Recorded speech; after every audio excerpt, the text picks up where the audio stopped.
They say a man can't live twice. Well, I'd say you're wrong. On December 6, 1942, Schnitzel Wilhelm, or as you better know him as, Joth the Goth, is seen here with the 6th Panzer Division. In a letter he wrote back to his house, to his mom, near the top it says, "Man, when I'm done, I'm gonna kill myself." This is a sad reality that brings us to future.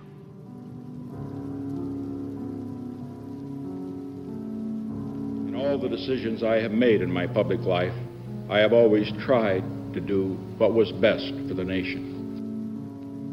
The year is 1974, August 8th, when President Nixon was giving his resignation speech. Schnitzel Wilhelm was among the names of those listed that helped within the Watergate scandal.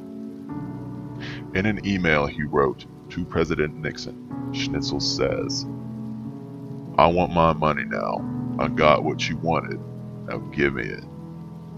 This is the downfall of Schnitzel Wilhelm.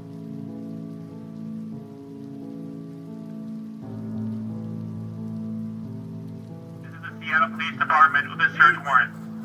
Residents at 1003 7th Avenue, Southeast. Back up!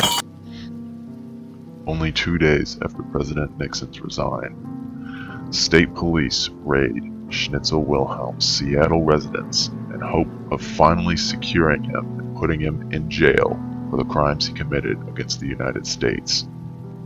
Little did they know, the only thing they found there were his once comrades trying to clean up everything. But there were no traces behind except a small letter on the fridge that simply said, "You'll never find me now. I have a new name, a new life, a new everything. Good luck finding me." This was the moment Joth the Goth was born.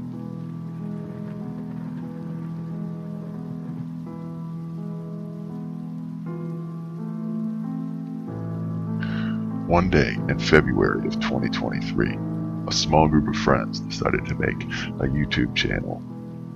The videos started off with goofy horror and just other random shit.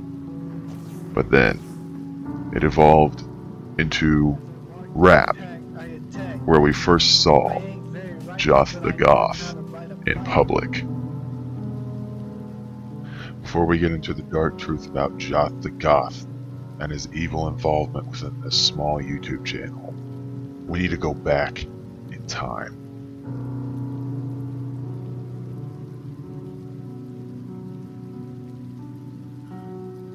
On August 10th, 2019, Jeffrey Epstein was found dead in his cell in New York by hanging. No one knows if he was murdered or if it was suicide. But either way, with the lists of buyers once released after he died, Joth the Goth was found written on it. This means that Joth the Goth was involved with the Jeffrey Epstein child trafficking ring. Is this a good thing? Absolutely not.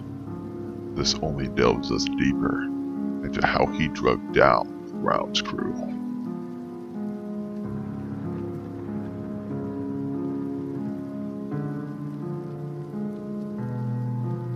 What you're about to hear may be disturbing, but this is the first recorded evidence of Joth the Goth speaking.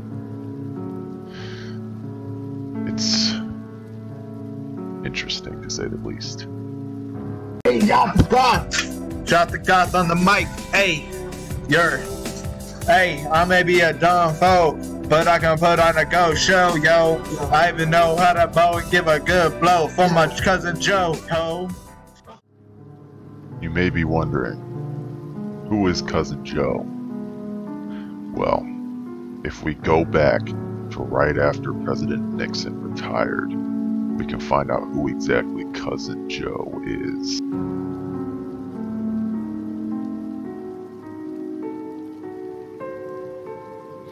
If we take a look at the suspect police shot at the stairs. If we look at his face just a little closer, after we unblur it, there he is, Cousin Joe. It turns out Cousin Joe was actually Richard Nixon the entire time. We just didn't know it.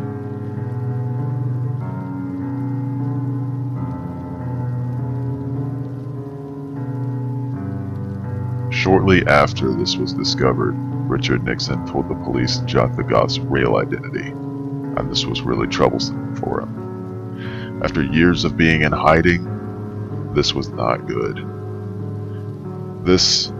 He wasn't going to run anymore.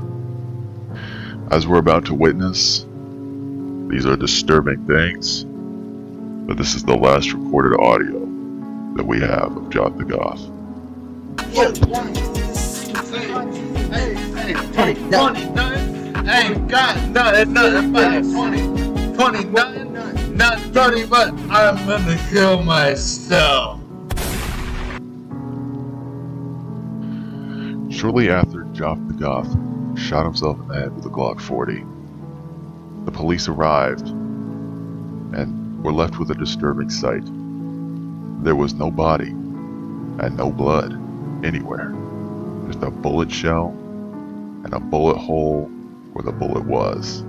There was no blood on the bullet, so there was no evidence that it was actually in contact with somebody. Let me ask you, did Joth the Goth actually exist, or are we all just imagining it? I need to know. Let me know down in the comments. Thank you for watching this Grounds Crew video documentary.